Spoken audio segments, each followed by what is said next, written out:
সামাজিক যোগাযোগ মাধ্যমে তুরস্ককে বয়কটের স্লোগান তুলেছেন ভারতীয়রা। যুদ্ধে পাকিস্তানের পক্ষ নেওয়ায় দেশটিকে বয়কটের আহ্বান জানানো হচ্ছে হ্যাশট্যাগ দিয়ে। এরদোগানের স্ত্রী ফার্স্ট লেডি এমিন এরদোয়ানের সঙ্গে হাত মেলানো আমির খানের সেই ছবি এক্সে পোস্ট করছেন নেটিজেনরা।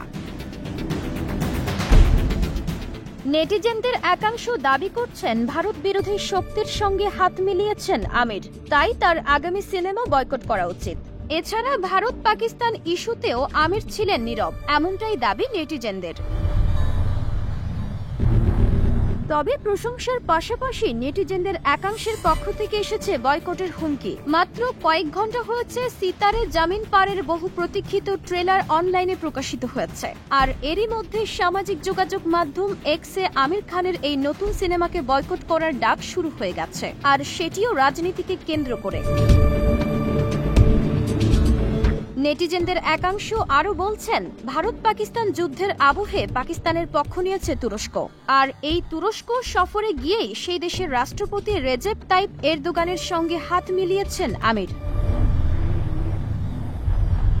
এরই মধ্যে পড়ল আমির খানের সিনেমার ট্রেলারও। তবে এসব দাবির বিরুদ্ধে আওয়াজ তুলছেন আমির ভক্তরা। তাদের পাল্টা দাবি, অভিনেতা তুরস্কে গিয়েছিলেন বেশ কয়েক বছর আগে, তখন ভারতের সঙ্গে তুরস্কের কোনো বিরোধ ছিল না, কাজেই তার জন্য এখন তাকে দোষারোপ করার কোনো যুক্তিও নেই। এক্সে চলছে এই নিয়ে তর্ক বিতর্ক।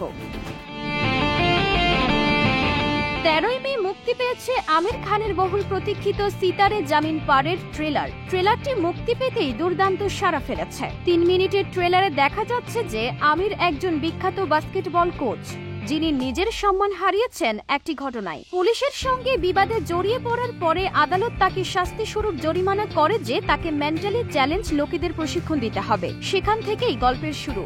ট্রেলারটি পোস্ট করে আমির খানের প্রোডাকশন হাউস লিখেছে, অ্যাক্টিংগো বাস্কেটবল কোচ 10 তুফানি সিতারে এবং ওদের জার্নি।